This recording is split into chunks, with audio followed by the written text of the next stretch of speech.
जुगो जुग अटल चवर छतर तखत दे मालक गुरु गरीब नवाज धन धन साहिब श्री गुरु ग्रंथ साहिब महाराज पातशाह जी की पावन पवित्र हजूरी अंदर सुभाईमान गुरु प्यारी गुरु सवारी साध संगत जीओ, आप जी वडभागे हो। रोजाना की तरह संध्या वेले दे पावन दीवाना अंदर हाजरियां लवा रहे हो। बड़े प्यार नाल आप जी ने सत्कारयोग भाई साहब पासों रबी बाणी का कीर्तन श्रवण किया है। आओ समा है गुर इतिहासक विचारां दा। सतगुरु मैं रहमत करन किरपा करन पावन इतिहास के विचार आप करा लैन। विचारां आरंभ करन तो पहला आप सरबत संगत आसीस बख्शो। बुलाओ फतेह। वाहिगुरू जी का खालसा वाहिगुरू जी की फतेह। धन धन साहिब श्री गुरु गोबिंद सिंह महाराज सच्चे पातशाह जी, जो आगरे की धरती के उत्ते बहादुर शाह नूं मिलण वास्ते जांदे ने। बहादुर शाह औरंगजेब का पुत्र है।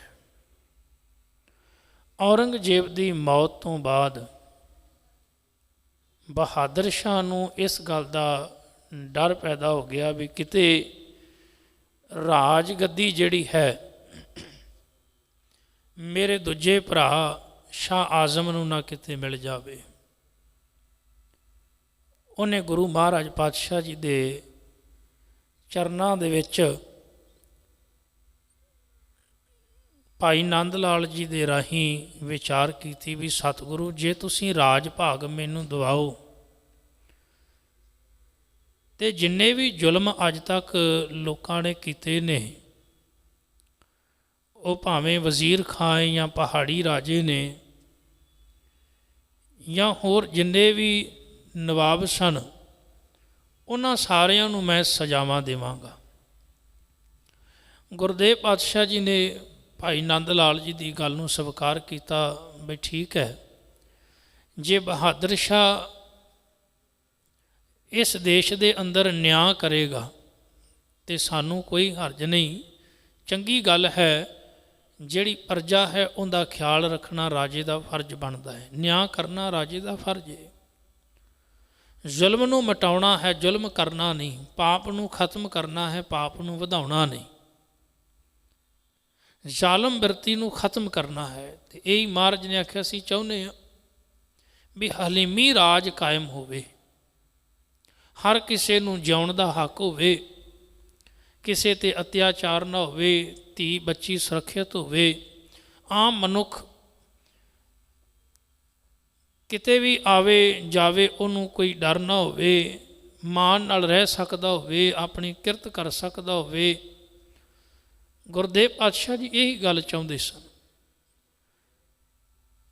आखिर बहादुर शाह की अपने भरा नाल सोमगढ़ के इलाके विच शाह आजम नाल जंग हुंदी है। शाह आजम ते उनका पुत्र मारे जाते हैं।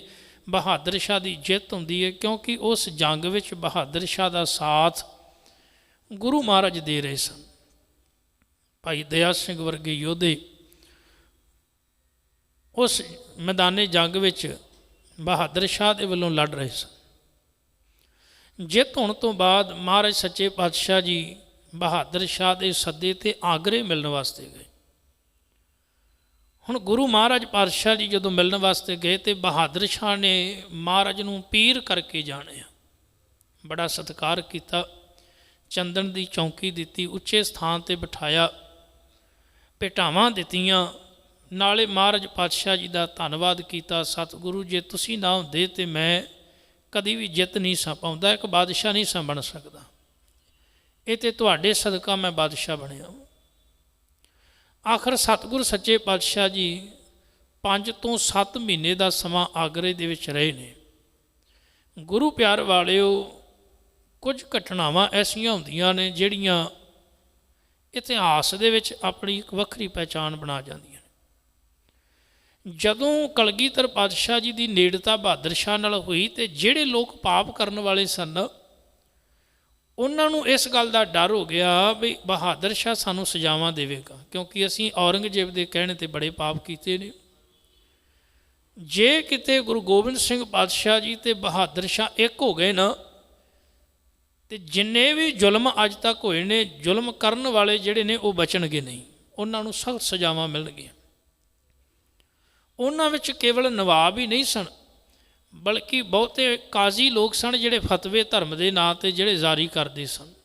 ਜਿਵੇਂ ਨਿੱਕੇ ਸਾਹਿਬਜ਼ਾਦਿਆਂ ਨੂੰ ਜੋ ਕਾਜ਼ੀ ਨੇ ਫਤਵਾ ਸੁਣਾਇਆ, ਇਹੋ ਜਿਹੇ ਕਾਜ਼ੀ ਸੈਯਦ ਜਿਹੜੇ ਸਨ, ਜਿਹੜੇ ਅੰਦਰੋਂ ਈਰਖਾ ਕਰਦੇ ਸਨ ਗੁਰੂ ਮਹਾਰਾਜ ਨਾਲੋਂ, ਨਹੀਂ ਸਨ ਚਾਹੁੰਦੇ ਵੀ ਇਹ ਆਪਸੀ ਸਾਂਝ ਬਣੇ। ਤਾਂ ਉਹ ਸਤਿਗੁਰ ਸੱਚੇ ਪਾਤਸ਼ਾਹ ਜਦੋਂ ਭਾਵੇਂ ਕਿ ਮਹਾਰਾਜ ਨੇ ਆਪਣਾ ਡੇਰਾ ਵੱਖਰਾ ਹੀ ਲਾ ਕੇ ਰੱਖਦੇ ਸਨ, ਜੇ ਇੱਕ ਪਾਸੇ ਤੰਬੂ ਲੱਗਾ ਏ ਬਹਾਦਰ ਸ਼ਾਹ ਦਾ, ਅਤੇ ਕੁਝ ਦੂਰੀ 'ਤੇ ਮਹਾਰਾਜ ਪਾਤਸ਼ਾਹ ਜੀ, ਅਤੇ ਸਾਹਿਬ ਦਾ ਜਿਹੜਾ ਜਾਣ ਦਾ ਰਸਤਾ ਹੁੰਦਾ ਸੀ ਨਾ, ਉਹ ਬਾਦਸ਼ਾਹ ਦੇ ਰਸਤੇ ਤੋਂ ਵੱਖਰਾ ਹੀ ਹੋਇਆ ਕਰਦਾ ਸੀ। ਹੁਣ ਸਤਿਗੁਰ ਸੱਚੇ ਪਾਤਸ਼ਾਹ ਜੀ ਚੌਥੇ ਪੰਜਵੇਂ ਦਿਨ ਜਦੋਂ ਬਾਦਸ਼ਾਹ ਨੇ ਬੇਨਤੀ ਕਰਨੀ ਅਤੇ ਬੁਲਾਵਾ ਭੇਜਣਾ ਅਤੇ ਮਹਾਰਾਜ ਨੇ ਮਿਲਣ ਆਉਣਾ, ਇੱਕ ਦਿਨ ਬਹਾਦਰ ਸ਼ਾਹ ਦੇ ਕੋਲ ਬੈਠੇ ਅਤੇ ਕੋਈ ਚਰਚਾ ਹੋ ਰਹੀ ਸੀ। ਇੱਕ ਸੈਯਦ ਵਿੱਚ ਬੈਠਾ ਅਤੇ ਅੰਦਰੋਂ ਈਰਖਾ ਨਾਲ ਭਰਿਆ ਹੋਇਆ। ਉਹਨੇ ਆਖਿਆ ਵੀ ਪਾਤਸ਼ਾਹ ਜੀ, ਗੁਰੂ ਜੀ, ਵੀ ਇੰਨੇ ਪੈਗੰਬਰ ਔਲੀਏ ਹੋਏ ਨੇ ਅਤੇ ਸਾਰੇ ਕੋਈ ਨਾ ਕੋਈ ਕਰਾਮਾਤ ਵਿਖਾਉਂਦੇ ਸਨ, ਅਤੇ ਤੁਸੀਂ ਵੀ ਕੋਈ ਕਰਾਮਾਤ ਵਿਖਾਓ। ਹੁਣ ਸਤਿਗੁਰ ਸੱਚੇ ਪਾਤਸ਼ਾਹ ਜੀ ਨੇ ਕਰਾਮਾਤ ਨੂੰ ਇਸ ਘਰ ਦੇ ਵਿੱਚ ਰੱਬ ਦਾ ਸ਼ਰੀਕ ਆਖਿਆ, ਵੀ ਜਿਹੜਾ ਬੰਦਾ ਕਰਾਮਾਤਾਂ ਵਿਖਾਉਂਦਾ ਹੈ ਨਾ, ਉਹ ਰੱਬ ਦਾ ਸ਼ਰੀਕ ਹੈ। ਕਿਉਂਕਿ ਰੱਬ ਨੂੰ ਪਾਉਣ ਵਾਸਤੇ, ਉਹਦੇ ਦਰਸਾਏ ਤੇ ਰਸਤੇ 'ਤੇ ਚੱਲਣ ਵਾਸਤੇ ਮਨੁੱਖ ਨੂੰ ਭਜਨ ਬੰਦਗੀ ਕਰਨੀ ਪੈਂਦੀ ਹੈ, ਰੱਬੀ ਗੁਣਾਂ ਨੂੰ ਜੀਵਨ ਵਿੱਚ ਧਾਰਨ ਕਰਨਾ ਪੈਂਦਾ ਹੈ, ਉਹਦੇ ਨਾਮ ਦੀ ਕਮਾਈ ਕਰਨੀ ਪੈਂਦੀ ਹੈ। ਅਤੇ ਜੇ ਕਿਤੇ ਨਾਮ ਦੀ ਕਮਾਈ ਹੋ ਜਾਵੇ ਅਤੇ ਮਨੁੱਖ ਅਗਰ ਉਸ ਕਮਾਈ ਨੂੰ ਆਪਣੀ ਕਮਾਈ ਸਮਝ ਕੇ ਕਰਾਮਾਤਾਂ ਵਿਖਾਵੇ, ਅਤੇ ਇਹ ਰੱਬ ਦੇ ਘਰ ਦੀ ਸ਼ਰੀਕੀ, ਕਿਉਂਕਿ ਬਰਕਤ ਮਾਲਕ ਦੀ, ਪਰਮੇਸ਼ਰ ਦੀ ਹੈ, ਰਹਿਮਤ ਉਹਦੀ ਹੈ, ਉਹਦੀ ਬਖਸ਼ਿਸ਼ ਤੋਂ ਬਿਨਾਂ ਕੁਛ ਵੀ ਹਾਸਲ ਨਹੀਂ ਹੁੰਦਾ। ਹੁਣ ਸਤਿਗੁਰ ਸੱਚੇ ਪਾਤਸ਼ਾਹ ਜੀ ਨੂੰ ਜਦੋਂ ਸੈਯਦ ਨੇ ਆਖਿਆ ਵੀ ਕਰਾਮਾਤ ਵਿਖਾਓ, ਅਤੇ ਗੁਰੂ ਪਾਤਸ਼ਾਹ ਜੀ ਨੇ ਆਖਿਆ ਵੀ ਸਭ ਤੋਂ ਵੱਡੀ ਕਰਾਮਾਤ ਤੇ ਬਾਦਸ਼ਾਹ ਹੈ, ਬਹਾਦਰ ਸ਼ਾਹ ਤੇਰੇ ਸਾਹਮਣੇ ਬੈਠਾ ਹੈ। ਉਹਨੇ ਆਖਿਆ ਕਿਵੇਂ? ਮਹਾਰਾਜ ਕਹਿਣ ਲੱਗੇ ਵੀ ਜੇ ਇਹ ਬੈਠਾ ਬੈਠਾ ਹੁਣੇ ਹੀ ਇੱਥੇ ਇੱਕ ਹੁਕਮ ਕਰੇ ਤੇ ਤੁਸੀਂ ਸਾਰੇ ਮੇਰੇ ਖਿਲਾਫ ਹੋ ਜਾਓਗੇ। ਇਹਦੇ ਕੋਲ ਕਿੰਨੀ ਤਾਕਤ ਹੈ। ਜਿਹੜੇ ਤੁਸੀਂ ਅੱਜ ਮੇਰੇ ਕੋਲ ਬੈਠੇ ਹੋ, ਮੇਰੇ ਨਾਲ ਗੱਲਾਂ ਕਰ ਰਹੇ ਹੋ, ਅਗਰ ਜੇ ਬਾਦਸ਼ਾਹ ਹੁਣੇ ਕਹਿ ਦੇ ਵੀ ਗੁਰੂ ਗੋਬਿੰਦ ਸਿੰਘ ਨਾਲ ਅਸੀਂ ਕੋਈ ਨਾਤਾ ਨਹੀਂ ਰੱਖਣਾ, ਸਾਡਾ ਦੁਸ਼ਮਣ ਹੈ, ਤੁਸੀਂ ਆਪਣੇ ਬਾਦਸ਼ਾਹ ਦਾ ਹੁਕਮ ਮੰਨੋਗੇ। ਹੁਣ ਉਹ ਗੁਰੂ ਪਾਤਸ਼ਾਹ ਜੀ ਨੂੰ ਆਪਣੀ ਗੱਲਾਂ ਦੇ ਵਿੱਚ ਕਿਸੇ ਤਰੀਕੇ ਨਾਲ ਸੈਯਦ ਲੈ ਕੇ ਆਉਣਾ ਚਾਹੁੰਦਾ ਸੀ, ਅਤੇ ਬਹਾਦਰ ਸ਼ਾਹ ਦੀਆਂ ਨਜ਼ਰਾਂ ਵਿੱਚੋਂ ਗੁਰੂ ਪਾਤਸ਼ਾਹ ਨੂੰ ਡੇਗਣਾ ਚਾਹੁੰਦਾ ਸੀ, ਤਾਂ ਕਿ ਜਿਹੜਾ ਸਤਿਕਾਰ ਬਹਾਦਰ ਸ਼ਾਹ ਦੇ ਮਨ ਵਿੱਚ ਬਣਿਆ ਸੀ ਗੁਰੂ ਗੋਬਿੰਦ ਸਿੰਘ ਪਾਤਸ਼ਾਹ ਜੀ ਦਾ, ਉਹ ਨਾ ਬਣ ਸਕੇ। ਉਹਨੇ ਅਗਲੀ ਗੱਲ ਫਿਰ ਕੀਤੀ, ਕਹਿਣ ਲੱਗਾ ਨਹੀਂ ਜੀ, ਕੁਝ ਹੋਰ ਕਰਾਮਾਤ ਦੱਸੋ, ਕੋਈ ਹੋਰ ਕਰਾਮਾਤ ਵਿਖਾਓ। ਪਾਤਸ਼ਾਹ ਜੀ ਨੇ ਇੱਕ ਸੋਨੇ ਦੀ ਮੋਹਰ ਕੱਢੀ, ਕਹਿਣ ਲੱਗੇ ਫਿਰ ਉਸ ਤੋਂ ਵੱਡੀ ਕਰਾਮਾਤ ਆਏ ਮਾਇਆ। ਕਹਿਣ ਲੱਗੇ ਇਹ ਮਾਇਆ ਬਾਦਸ਼ਾਹਾਂ ਨੂੰ ਵੀ ਖਰੀਦ ਲੈਂਦੀ, ਵੱਡੇ ਵੱਡੇ ਬਾਦਸ਼ਾਹ, ਰਾਜੇ, ਮਹਾਰਾਜੇ ਕਹਿਣ ਲੱਗੇ ਇਸ ਮਾਇਆ ਨੂੰ ਮੱਥੇ ਟੇਕਦੇ ਨੇ। ਇਸ ਮਾਇਆ ਨਾਲ ਦੁਨੀਆ ਦੀ ਹਰ ਚੀਜ਼ ਖਰੀਦੀ ਜਾ ਸਕਦੀ, ਇਹਦੇ ਨਾਲ ਕਾਨੂੰਨ ਖਰੀਦੇ ਜਾ ਸਕਦੇ ਨੇ, ਇਹਦੇ ਨਾਲ ਕਾਜੀ ਜੱਜ ਖਰੀਦੇ ਜਾ ਸਕਦੇ ਨੇ, ਇਹਦੇ ਨਾਲ ਰਾਜੇ ਮਹਾਰਾਜੇ ਖਰੀਦੇ ਜਾ ਸਕਦੇ ਨੇ, ਇਹ ਵੀ ਗੁਲਾਮ ਨੇ ਇਸ ਮਾਇਆ ਦੇ। ਕਹਿਣ ਲੱਗੇ ਕਰਾਮਾਤ ਹੈ। ਹੁਣ ਉਹਨੂੰ ਅੱਗੋਂ ਫਿਰ ਕੋਈ ਗੱਲ ਨਾ ਆਵੇ, ਉਹਨੇ ਫਿਰ ਆਖਿਆ, ਕਹਿਣ ਲੱਗੇ ਹੋਰ ਇਸ ਤੋਂ ਵੱਡੀ ਕਰਾਮਾਤ। ਹੁਣ ਮਹਾਰਾਜ ਪਾਤਸ਼ਾਹ ਜੀ ਨੇ ਥੋੜ੍ਹਾ ਜਲਾਲ ਆਇਆ, ਅੱਖਾਂ ਦੇ ਵਿੱਚ ਮਹਾਰਾਜ ਪਾਤਸ਼ਾਹ ਜੀ ਨੇ ਥੋੜ੍ਹਾ ਜਲਾਲ ਆਇਆ, ਅਤੇ ਆਪਣੀ ਮਿਆਨ ਵਿੱਚੋਂ ਤਲਵਾਰ ਨੂੰ ਬਾਹਰ ਕੱਢਿਆ। ਕਹਿਣ ਲੱਗੇ ਫਿਰ ਸਭ ਤੋਂ ਵੱਡੀ ਕਰਾਮਾਤ ਤਲਵਾਰ ਹੈ। ਕਹਿਣ ਲੱਗੇ ਇਹ ਤਲਵਾਰ ਦੇ ਨਾਲ ਹੀ ਕਹਿਣ ਲੱਗੇ ਕਈ ਰੁਲਦੇ ਫਿਰਦੇ ਕਹਿਣ ਲੱਗੇ ਬਾਦਸ਼ਾਹ ਵੀ ਬਣ ਜਾਂਦੇ ਨੇ, ਅਤੇ ਕਈ ਬਾਦਸ਼ਾਹ ਕਹਿਣ ਲੱਗੇ ਫਿਰ ਐਨ ਜਿਹੜੇ ਅਰਸ਼ਾਂ ਦੇ ਉੱਤੇ ਨੇ ਉਹ ਫਰਸ਼ਾਂ 'ਤੇ ਵੀ ਜਾ ਪੈਂਦੇ ਨੇ।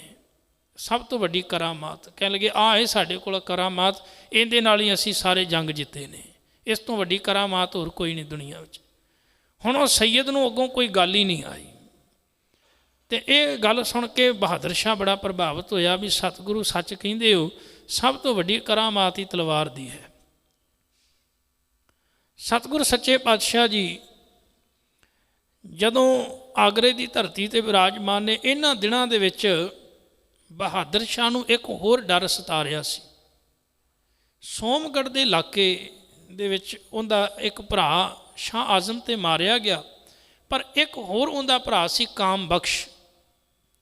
ਹੁਣ ਉਹਦਾ ਵੀ ਉਹਨੂੰ ਡਰ ਲੱਗ ਰਿਹਾ ਸੀ ਵੀ ਕਿਤੇ ਇਹ ਨਾ ਹੋਵੇ, ਇੱਕ ਭਰਾ 'ਤੇ ਮਾਰਿਆ ਗਿਆ ਪਰ ਇਹ ਨਾ ਹੋਵੇ ਦੂਜਾ ਕਿਤੇ ਰਾਜ ਭਾਗ ਨੂੰ ਉਹ ਹਾਸਲ ਕਰ ਲਵੇ। ਤਾਂ ਉਸ ਸਮੇਂ ਦੱਖਣ ਵੱਲ ਜਾਣ ਦੀ ਤਿਆਰੀ ਜਿਹੜੀ ਹੈ ਇਹ ਬਹਾਦਰ ਸ਼ਾਹ ਨੇ ਕੀਤੀ। ਸਤਿਗੁਰ ਸੱਚੇ ਪਾਤਸ਼ਾਹ ਜੀ ਨੂੰ ਉਹਨੇ ਬੇਨਤੀ ਕੀਤੀ, ਮਹਾਰਾਜ ਆਪ ਜੀ ਕਿਰਪਾ ਕਰੋ ਅਤੇ ਤੁਸੀਂ ਮੇਰੇ ਨਾਲ ਦੱਖਣ ਵਾਲੇ ਪਾਸੇ ਚੱਲੋ। ਗੁਰੂ ਗੋਬਿੰਦ ਸਿੰਘ ਮਹਾਰਾਜ ਪਾਤਸ਼ਾਹ ਜੀ ਮੁੜ ਵਾਪਸ ਪੰਜਾਬ ਨਹੀਂ ਸਨ ਆਉਣਾ ਚਾਹੁੰਦੇ, ਕਿਉਂਕਿ ਗੁਰੂ ਪਾਤਸ਼ਾਹ ਜੀ ਜਾਣਦੇ ਸਨ ਜੇ ਮੈਂ ਫਿਰ ਪੰਜਾਬ ਜਾਵਾਂਗਾ ਫਿਰ ਪਹਾੜੀ ਰਾਜਿਆਂ ਨਾਲ ਤਕਰਾਰ ਹੋਵੇਗਾ, ਫਿਰ ਉਹੀ ਜੰਗਾਂ ਦਾ ਮਾਹੌਲ ਬਣੇਗਾ ਅਤੇ ਜਿਹੜੀ ਆਮ ਲੁਕਾਈ ਉਹਦਾ ਜ਼ਿਆਦਾ ਨੁਕਸਾਨ ਹੁੰਦਾ ਹੈ। ਅਤੇ ਮਹਾਰਾਜ ਚਾਹੁੰਦੇ ਸਨ ਕੁਝ ਸਮਾਂ ਪੰਜਾਬ ਤੋਂ ਦੂਰ ਰਹਿ ਕੇ ਗੁਰਮਤਿ ਦਾ ਪ੍ਰਚਾਰ ਕੀਤਾ ਜਾ ਸਕੇ। ਇਸ ਕਰਕੇ ਸਤਿਗੁਰ ਸੱਚੇ ਪਾਤਸ਼ਾਹ ਜੀ ਪੰਜਾਬ ਆਨੰਦਪੁਰ ਮੁੜ ਦੁਬਾਰਾ ਜਾਣ ਦਾ ਵਿਚਾਰ ਉਹਨਾਂ ਢਾਲ ਦਿੱਤਾ ਅਤੇ ਦੱਖਣ ਵਾਲੇ ਪਾਸੇ ਸਤਿਗੁਰ ਪਾਤਸ਼ਾਹ ਜੀ ਨੇ ਜਾਣ ਦਾ ਮਨ ਬਣਾ ਲਿਆ। ਇਹਨਾਂ ਇਲਾਕਿਆਂ ਵਿੱਚ ਰਾਜਪੂਤ ਲੋਕ ਸਨ, ਇਹਨਾਂ ਕੋਲ ਬੜੀ ਵੱਡੀ ਤਾਕਤ ਸੀ, ਮਰੱਠੇ ਲੋਕ ਸਨ। ਮਹਾਰਾਜ ਚਾਹੁੰਦੇ ਸਨ ਵੀ ਇਹਨਾਂ ਲੋਕਾਂ ਨੂੰ ਇੱਕ ਥਾਂ 'ਤੇ ਇਕੱਤਰ ਕਰਕੇ ਇਹਨਾਂ ਦੀ ਤਾਕਤ ਬਾਰੇ ਇਹਨਾਂ ਨੂੰ ਗਿਆਨ ਕਰਾਇਆ ਜਾਵੇ। ਇਹ ਲੋਕ ਆਪਸ ਵਿੱਚ ਲੜਿਆ ਕਰਦੇ ਸਨ। ਇਸ ਦੇਸ਼ ਦੇ ਵਿੱਚ ਬੜੀ ਵੱਡੀ ਇਹ ਕਮਜ਼ੋਰੀ ਰਹੀ ਹੈ ਕਿ ਜਦੋਂ ਨਿੱਕੇ ਨਿੱਕੇ ਰਾਜਿਆਂ ਕੋਲ ਵੱਖਰੇ ਰਾਜ ਹੁੰਦੇ ਸਨ ਉਦੋਂ ਇਹਨਾਂ ਦੀ ਆਪਸ ਵਿੱਚ ਨਹੀਂ ਸੀ ਬਣਦੀ, ਇਹ ਆਪਸ ਵਿੱਚ ਲੜਿਆ ਕਰਦੇ ਸਨ। ਜਿਹੜੇ ਬਾਹਰੋਂ ਹਾਕਮ ਆਉਂਦੇ ਸਨ ਉਹ ਇਸ ਚੀਜ਼ ਦਾ ਬੜਾ ਫਾਇਦਾ ਚੁੱਕਦੇ ਸਨ। ਜਦੋਂ ਦੋ ਆਪਸ ਵਿੱਚ ਰਾਜੇ ਲੜਦੇ ਸਨ ਤੀਜਾ ਆ ਕੇ ਵਿੱਚੋਂ ਫਾਇਦਾ ਚੁੱਕਦਾ ਸੀ। ਇਹ ਕਾਰਨ ਸੀ ਇਸ ਦੇਸ਼ ਦੀ ਗੁਲਾਮੀ ਦਾ। ਤੁਸੀਂ ਕਦੀ ਅੱਜ ਵੀ ਵੇਖ ਲਓ ਕਿ ਜੇ ਕਿਤੇ ਦੋ ਬੰਦਿਆਂ ਦੀ ਆਪਸ ਵਿੱਚ ਵਿਚਾਰ ਨਾ ਮਿਲਦੀ ਹੋਵੇ, ਤਕਰਾਰ ਹੋਵੇ, ਤੀਜਾ ਵਿੱਚੋਂ ਫਾਇਦਾ ਲੈਣ ਦੀ ਸੋਚਦਾ। ਉਹ ਕਹਿੰਦਾ ਕਿਸੇ ਤਰੀਕੇ ਨਾਲ ਤੁਸੀਂ ਆਪਣਾ ਕੰਮ ਕੱਢ ਲਓ, ਇਹਨਾਂ ਨੂੰ ਲੜਨ ਦਿਓ। ਉਹ ਚਾਹੁੰਦਾ ਵੀ ਇਹ ਲੜਨ। ਹੁਣ ਬਹਾਦਰ ਸ਼ਾਹ ਜਿਹੜਾ ਜਦੋਂ ਦੱਖਣ ਵਾਲੇ ਪਾਸੇ ਜਾਣ ਦਾ ਵਿਚਾਰ ਕਰਦਾ, ਇੱਧਰੋਂ ਗੁਰੂ ਪਾਤਸ਼ਾਹ ਜੀ ਵੀ ਚਾਹੁੰਦੇ ਸਨ ਉਹਨਾਂ ਲੋਕਾਂ ਨੂੰ ਸਹੀ ਸਿੱਖਿਆ ਦਿੱਤੀ ਜਾ ਸਕੇ। ਅਤੇ ਗੁਰਦੇਵ ਪਾਤਸ਼ਾਹ ਜੀ ਨੇ ਆਗਰੇ ਦੀ ਧਰਤੀ ਤੋਂ ਫਿਰ ਮੁੜ ਦੱਖਣ ਵਾਲੇ ਪਾਸੇ ਚਾਲੇ ਪਾਏ ਨੇ। ਮਹਾਰਾਜ ਜੈਪੁਰ, ਉਦੈਪੁਰ ਆਦਿਕ ਇਹ ਨਗਰਾਂ ਨੂੰ ਨਿਕਲਦੇ ਗੁਰੂ ਪਾਤਸ਼ਾਹ ਜੀ ਚਿਤੌੜ ਪਹੁੰਚਦੇ ਨੇ। ਚਿਤੌੜਗੜ੍ਹ ਦੇ ਕਿਲੇ ਦੇ ਲਾਗੇ ਸਤਿਗੁਰੂ ਸੱਚੇ ਪਾਤਸ਼ਾਹ ਜੀ ਉਸ ਸਮੇਂ ਕੁਝ ਕੁ ਸਤਿਗੁਰੂ ਸੱਚੇ ਪਾਤਸ਼ਾਹ ਜੀ ਨੂੰ ਦੁਸ਼ਮਣ ਮੰਨਣ ਵਾਲੇ ਈਰਖਾਲੂ ਲੋਕ ਜਿਹੜੇ ਸਨ, ਮੁਗਲਾਂ ਦੀ ਇੱਕ ਟੁਕੜੀ ਆਈ, ਉਹਨਾਂ ਨਾਲ ਇੱਥੇ ਚਿਤੌੜਗੜ੍ਹ ਦੇ ਵਿੱਚ ਜੰਗ ਹੁੰਦੀ ਹੈ। ਇਸੇ ਹੀ ਜੰਗ ਦੇ ਵਿੱਚ ਸਤਿਗੁਰੂ ਪਾਤਸ਼ਾਹ ਜੀ ਦਾ ਇੱਕ ਪਾਲਤੂ ਪੁੱਤਰ ਸੀ ਜਿਹਦਾ ਨਾਂ ਸਾਹਿਬਜ਼ਾਦਾ ਜੋਰਾਵਰ ਸਿੰਘ ਸੀ। ਇਹ ਜੋਰਾਵਰ ਸਿੰਘ ਯਾਦ ਰੱਖਣਾ ਸਤਿਗੁਰੂ ਸੱਚੇ ਪਾਤਸ਼ਾਹ ਜੀ ਦੇ ਚਰਨਾਂ ਦੇ ਵਿੱਚ ਇੱਕ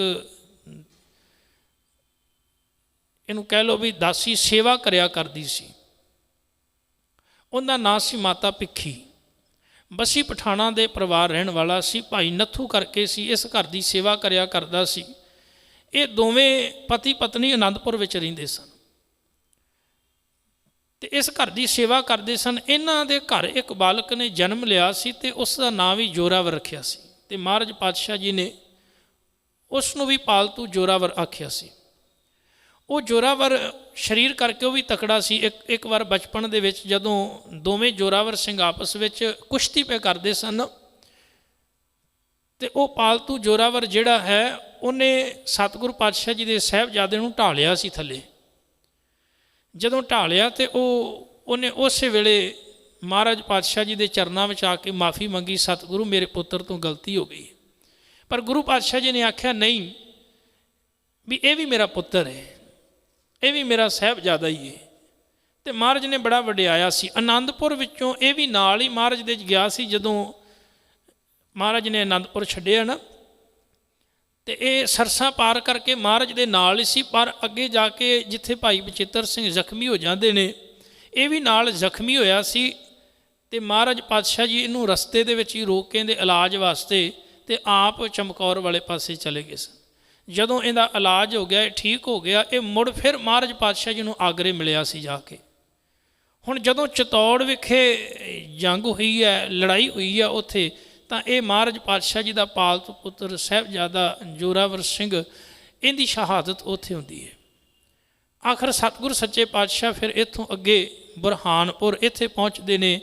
ਇੱਥੇ ਸਤਿਗੁਰ ਪਾਤਸ਼ਾਹ ਜੀ ਨੇ ਥੋੜ੍ਹਾ ਸਮਾਂ ਬਤੀਤ ਕੀਤਾ ਹੈ ਅਤੇ ਬਹੁਤ ਸਾਰੀ ਸੰਗਤ ਮਹਾਰਾਜ ਪਾਤਸ਼ਾਹ ਜੀ ਦੇ ਚਰਨਾਂ ਵਿੱਚ ਆਉਂਦੀ, ਦੀਵਾਨ ਸੱਜਦੇ ਅਤੇ ਰਹਿਮਤਾਂ ਸਤਿਗੁਰ ਸੱਚੇ ਪਾਤਸ਼ਾਹ ਜੀ ਵਰਤਾਉਂਦੇ ਸਨ। ਫਿਰ ਗੁਰੂ ਪਾਤਸ਼ਾਹ ਜੀ ਨੇ ਇਸ ਤੋਂ ਅੱਗੇ ਤਾਮਸੀ ਅਤੇ ਹੋਰ ਇਲਾਕੇ ਜਿਵੇਂ ਨਰਮਦਾ ਪਾਰ ਕੀਤੀ ਮਹਾਰਾਜ ਪਾਤਸ਼ਾਹ ਜੀ ਨੇ। ਇਸ ਤੋਂ ਅੱਗੇ ਗੁਰਦੇਵ ਪਾਤਸ਼ਾਹ ਜੀ ਨੇ ਬਨ ਗੰਗਾ ਕਰਕੇ ਨਦੀ ਜਿਹੜੀ ਪਾਰ ਕੀਤੀ। ਮਹਾਰਾਜ ਪਾਤਸ਼ਾਹ ਜੀ ਨਿੱਕੇ ਨਿੱਕੇ ਇਹਨਾਂ ਨਗਰਾਂ ਦੇ ਵਿੱਚੋਂ ਹੁੰਦੇ ਹੋਏ ਗੁਰਦੇਵ ਪਾਤਸ਼ਾਹ ਜੀ ਨੰਦੇੜ ਦੀ ਧਰਤੀ 'ਤੇ ਪਹੁੰਚਦੇ ਨੇ। ਇਸ ਪਾਵਨ ਧਰਤੀ 'ਤੇ ਸਤਿਗੁਰ ਸੱਚੇ ਪਾਤਸ਼ਾਹ ਜੀ ਪਹੁੰਚ ਕੇ ਅਤੇ ਰਹਿਮਤਾਂ ਬਖਸ਼ਿਸ਼ਾਂ ਵਰਤਾਉਂਦੇ ਨੇ। ਕਿਵੇਂ ਗੁਰੂ ਪਾਤਸ਼ਾਹ ਜੀ ਇੱਥੇ ਇੱਕ ਸਾਧੂ ਨੂੰ ਬੰਦਾ ਬਣਾਉਂਦੇ ਨੇ, ਪੰਜਾਬ ਘੱਲਦੇ ਨੇ, ਅਤੇ ਗੁਰੂ ਪਾਤਸ਼ਾਹ ਜੀ ਦਾ ਅੰਤਲਾ ਜੋਤੀ ਜੋਤ ਦਾ ਸਮਾਂ ਇੱਥੇ ਗੁਰੂ ਗ੍ਰੰਥ ਸਾਹਿਬ ਪਾਤਸ਼ਾਹ ਜੀ ਨੂੰ ਗੁਰਗੱਦੀ ਦੇਣੀ ਆਦਿਕ ਕਾਰਜ ਮਹਾਰਾਜ ਨੇ ਇੱਥੇ ਕੀਤੇ ਨੇ। ਉਹ ਆਪਾਂ ਅਗਲੇ ਦੀਵਾਨਾਂ ਵਿੱਚ ਸਾਂਝ ਪਾਵਾਂਗੇ। ਮਹਾਰਾਜ ਕਿਰਪਾ ਕਰਨ, ਸਾਨੂੰ ਸਾਰਿਆਂ ਨੂੰ ਆਪਣੇ ਚਰਨਾਂ ਵਿੱਚ ਜੋੜ ਕੇ ਰੱਖਣ। ਹੋਈਆਂ ਭੁੱਲਾਂ ਚੁੱਕਾਂ ਦੀ ਖਿਮਾ। ਵਾਹਿਗੁਰੂ ਜੀ ਕਾ ਖਾਲਸਾ, ਵਾਹਿਗੁਰੂ।